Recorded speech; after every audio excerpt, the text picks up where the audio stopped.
Ciao ragazzi, sono Shade, sono qui in esclusiva per Warner Squad per intervistare i protagonisti di Fast and Furious 8 e sono emozionato come un bambino. Venite con me. When I was asked to do this interview, they said, "Oh, don't worry about it. You are going to interview only the most beautiful woman in the world," which, as you can imagine, really made me feel calm and relaxed. Seriously. But Oh, God. then, I had no idea you would be also the meanest villain in the world. Why is Cypher so mean? First of all, thank you for being so kind. That's very sweet. This old lady really appreciates that. I mean, she's really bad. She does, unforgiving things. She's a psychopath. And I think it's the way she goes about it and the fact that she doesn't think she's doing anything wrong that makes her even more bad. I think those tend to be very dangerous people who don't think that there's anything wrong with the actions. Yeah, she really honestly scared me a lot. She was always serious, and you can read in her mind that she was thinking something bad. Okay, good. So I did my job. Thank you. Yeah, very well. So this is the first time for you to participate in the saga, but I guess you already knew it. Yeah. I wanted to ask you, if you hadn't been the villain, which one of the good one you would be? Oh, God, hands down, Michelle. Yeah, Rodriguez. She's so badass and just looks so good doing all of that stuff. I mean, there's a motorcycle sequence that she has in this movie. I mean, she's in these little hot shorts with, it's so hot. Yeah, no. One day when I grow up, I'll be Michelle Rodriguez. Next to you, we find your minion, played by Christopher Highview, who most of us remember for his role as a wildling in the popular TV show Game of Thrones. So now TV series are becoming more and more popular. Do you watch any? And if so, which one do you like best? I do. I love television. I love Game of Thrones. I'm a huge fan.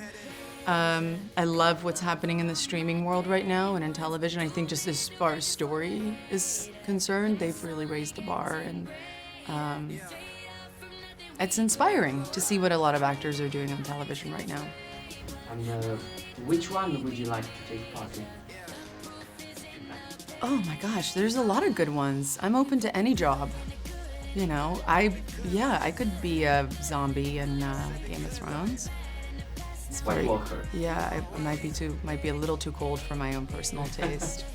There was also this no for Christopher as a wilding and as your minion in the movie. Yeah.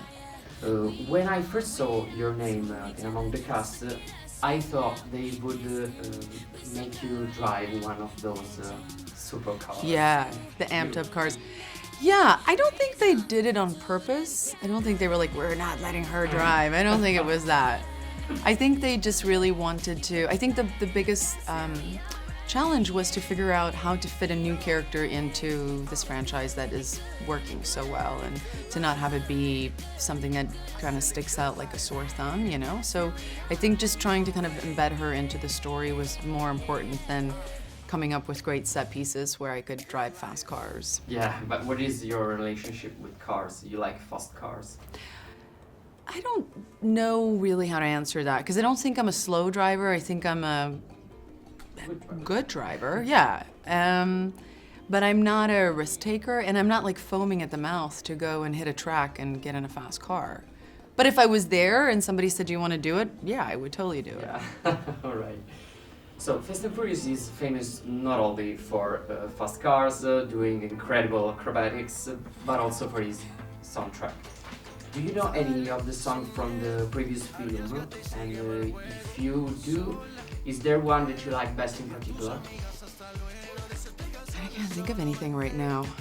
I'm trying to remember the soundtrack. I mean, I knew it was a good one. A lot of rap music Yeah. in this movie. In the first part, Fast and Furious 8, there is a lot of reggaeton. Reggaeton rhythm. But I'm sorry, Cypher was not. I wasn't there, yeah. I'm glad you enjoyed it, though. Yeah. Okay, good. But especially the character of Cypher. That's really sweet. Thank you. And also the baby scene. was for you to have a baby in your arms? It was terrible. My own baby was in my trailer waiting for me. It was terrible. That baby was incredible, absolutely incredible. It was sweet and it was really good to act. Oh my gosh, when I saw the movie, I was like, game over, the baby wins. I mean, it was just every shot. It's true, don't work with kids and don't work with animals. So give him an Oscar. Oh, Mike Oscar. That baby can have my Oscar. Yeah, so good. You are the director of the movie. This is the 8th chapter of a very important saga for females fans worldwide. Were you a fan too before this movie? Yes. Yes. I'm a car guy. I love action, and I love the theme of families and the fact that they have been kind of centering most of their movies around that theme of family. It's fantastic, so I'm glad to be a part of the family now. So you like the character of Dominic Toretto? Yes. Because he's the icon of the family, of the family. And in this movie, he trades his friends, so it's hard for him. You worked with Ben for this performance because we are not. We didn't see Dom Toretto treat so bad his friends before. Right. Well, the key to this story, and the reason why I directed this movie, was because of the twist, which is Dom goes rogue. He leaves the family, and the family falls apart. When you are telling a story, one of the keys to a strong story is conflict. And the biggest conflict in the Fast and Furious franchise is the family falling apart. Because you want to see why. That's the first question. The second is, are they going to come back together? That's why you watch this movie. That's why I like it so much. Oh, good, thank you. You also directed many important music videos, like milestones like Dr. Dre, Natural Born Killers. I'm a rapper too in Italy, so Oh, great. I'm a big fan. And the recent masterpiece, Straight Outta Compton. Thank you. I'm a big fan. Thank you. Fast and Furious and rap music had a huge connection. So, have you personally supervised the soundtrack of the movie? I let the music people over at Universal handle the day-to-day stuff. I just listen to it and I pick the songs to make sure it works organically with the story. But as far as day-to-day, I was more focused on telling the best story I can and directing the movie. And it works. It works because every location in the movie has its own soundtrack. The Latinos rhythm, reggaeton beat, and in Cuba, and then in Russia the orchestral way. I like it. Well, I'm glad you noticed that.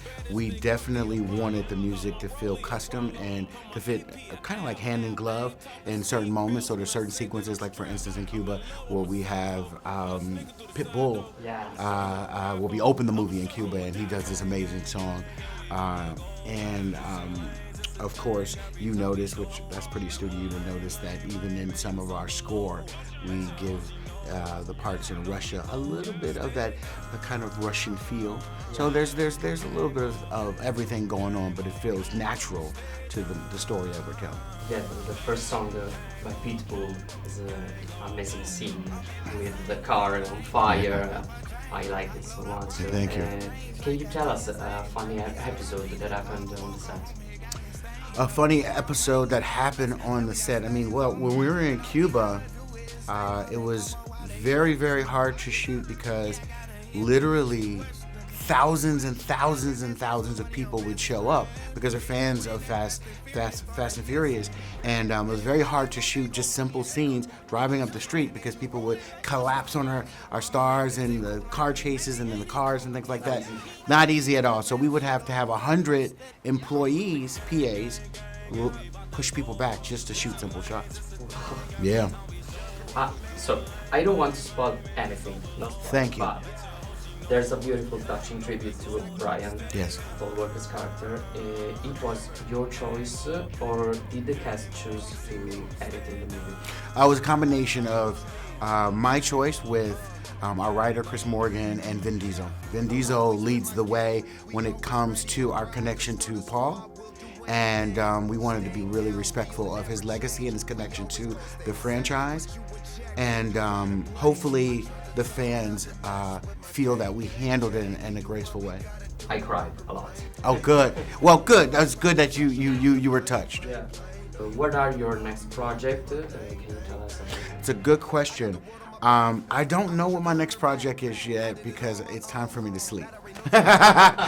Between Straight Outta Compton and Fast and Furious 8, my career, they overlap. The movies, so I went straight from Compton right into Fast and Furious with no breaks. So as soon as I'm done with this interview, I'm going to bed. I guess. Videos of posters and memes were created about your character, Dominic Toretto, who is now an icon everywhere. In your opinion, what is evolution been like from the first film to the last one? I mean,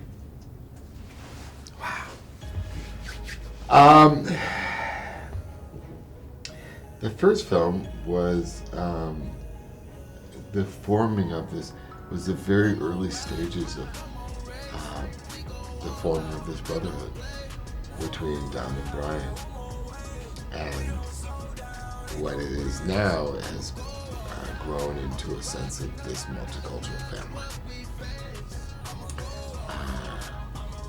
That's really it.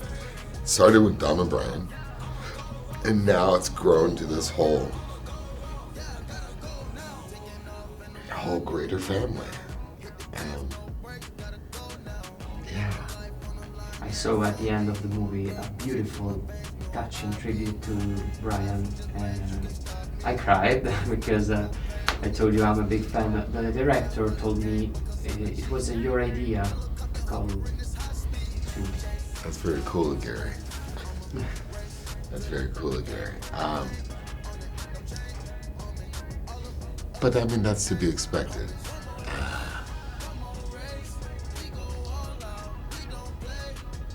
I was very affected by the loss of Paul. So I couldn't imagine making a movie without it. It's not easy. I had to just bring it. If I was going to make the movie, who would need to make an A movie? I've already, achieved so much success with Furious 7 with the franchise for so long.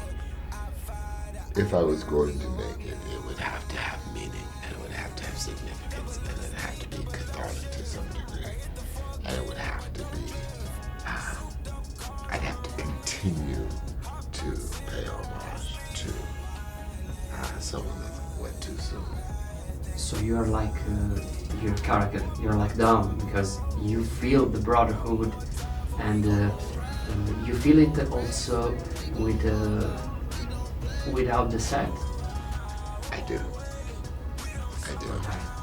So the movie starts in Cuba with your honeymoon with Letty. Then it shifts to New York and finally Russia. And with every change of location, we can hear a lot of different soundtracks. Which one is the part that you prefer? The soundtrack? That's a good question. That's a great question. I don't know if I have a favorite. Yeah, I don't even know if I really am if I know the soundtrack that well, to be quite honest. Because there's a big connection Sure. between Fast and Furious and the rap music, street music. Sure. That's a very good question. I like the music. It's hard to compete with See You Again. Yeah. Hard to compete Really with hard. See You Again. Yeah. I ask because I'm Italian and I'm with Warner Squad, Warner Music Italy. So we work for the soundtrack. Right. And I have also another similar question Okay. because you're always in such a good shape, and I guess you had to follow a pretty tight schedule to get ready for the film. So what music do you like to listen when you're working out? And if you choose some song of the movie, of the soundtrack? What kind of music do I like to listen to when I work out? I have such eclectic taste. I like to listen to reggaeton. I like to listen to hip hop. I like to listen to tropical house. I like to listen to so many different types of music. For almost the whole film, Dom has to turn his back to what he holds dear, his family, and he still manages to be cold about it when he's working for Cypher. How did you live personally and emotionally this deep change? Because it wasn't easy. It wasn't easy, and it wasn't an easy process because I always went to the fast set and felt that sense of family, and on this one, I had to turn my back on the family, and I go so deep into character that it made for kind of an arduous process. It made for a very, it was one of the hardest films, clearly. Well, there's so much pain in Dom in this movie. And when an actor really plays pain, there's nothing fun about that. You're committed to being in pain and for the sake of the performance. And what's gratifying is the performance when it's realized, but the process is obviously going to be painful. Hi, everybody at Warner Squad. My name is F. Gary Gray, director of Fast and Furious 8. I want to give a shout out to the Warner Squad. Great, man, this is real as it gets. I put my team in position, now they making a killing. Stacking blue faces straight to the ceiling.